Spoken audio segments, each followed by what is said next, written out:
Саламатсыздар ма құрметті тыңдаушылар, және әділ қаз алқасы.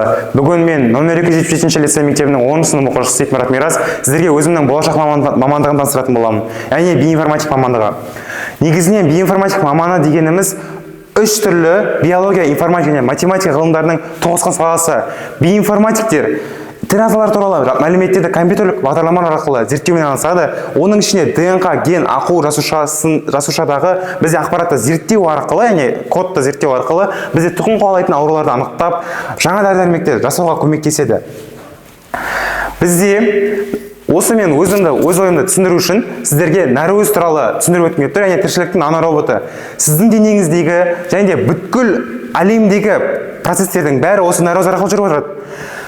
Оның ішінде көз, радоспин, ядапсин кристаллиндер, иммунитет, антиденелер, интерфондар, цитокиндер. Бұл жердегі басты құпия, мен не үшін айтып тұрғаным, нәрөздің жұмысы оның формасына байланысты. Егер оның пішіні сәл болсын өзгеретін болса, оның қызметі түбегейлі өзгеретін болады. Бұл жерде жаңағыдай суреттен байқап отырсаңыздар болады, нәрөздің негізгі пішіндері қалай болатыны. Бізде осы биоинформатиктердің бір жетістігі атап өтетін болсам, 2024 жылы биология және химия саласында бізде биоинформатиктер Нобель премиясы атқан болатын. Оның ішінде AlphaFold 3, яғни жасанды интеллект, тірі барлық молекулалардың, нәрөздің, ДНК-ның, РНК-ның қалай орналасатынын және бір-бірімен қалай байланысатынын 3D формасын жасау. AlphaFold не істей алады? Ауру тудыратын нәрөздің пішінін AlphaFold арқылы көрсетеді, яғни пішінін көрсетіп, оның ішіндегі бізде центр болады ғой, әрбір аурудың, соның центрін анықтау арқылы, ол центрге қарсы бізде тағы да бір нәрөзді, яғни жаңадан дәрі-дәрмекті жасауға көмектесіп отырады. Бұрында бізде 5-10 жыл кететін болса, қазіргі таңда 1 жылға дейін барып отырады осы аурулар. Зерттеулерге сүйенсек, бір нәрөздің түрін анықтау үшін бұрында 2010 жылы бізде $100,000 ақша кететін болса, қазіргі таңда бізде секундтың ішінде анықтауға болады. Оған қоса ол тегін жүреді бізде. Мына жерде статистика арқылы байқасаңыздар болады, қазіргі таңда 200 миллионнан астам түрін анықтаған болатын AlphaFold арқылы. Бұл жердегі әлемдегі маңызын атап өтетін болсам, қазіргі таңда Human Genome Project атты бізде проектіміз бар. Бұл проект бізде адамның геномын анықтап, оның болашақта тудыратын ауруларын анықтауға болады. Бұдан бөлек, бұл проекттің ішінде бізде болашақ ата-аналарға өздерінің балаларының болашақ физикалық және интеллектуалдық қасиеттерін білу үшін эмбрионның қасиеттерін анықтауға болады.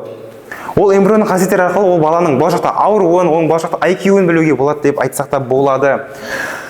Енді бұл жерде бізде дағы бір үлкен бір жетістігі биоинформатиктердің 2020 жылы COVID-19 коронавирус болып жатқан кезінде бізде биоинформатиктер осы аурудың COVID-19-дің 3D формасын жасап, осы болашақта ғалымдарға осы ауруға қатысты дәрі-дәрмектер жасауға өз үлесін қосқан болатын. Бізде осы биоинформатиктер қай жерде жұмыс істей алады? Ғылыми зерттеу институттарында, медициналық зертханаларда, генетикалық орталықтарда және де IT биомедицина стартаптарында жұмыс істей алады. Бізде аяқтарын атап өтетін болсақ, бізде негізінен Қазақстанда бастапқы деңгейде 250 мыңнан 400 мыңға дейін баратын болса, бізде тәжірибелі мамандарға 500 мыңнан 1,5 миллион теңгеге дейін асып отырады. Бізде қандай қабілеттерді қажет етеді? Осы сұраққа жауап берейік. Логикалық ойлау, бағдарламалау деген қызығушылық, биологияны жақсы көру, ұқыптылық сияқты бізде қасиеттерді талап етеді осы мамандық. Бізде осы болашақ мамандар бізде қай жерде оқытылса болады осы бізде мамандар?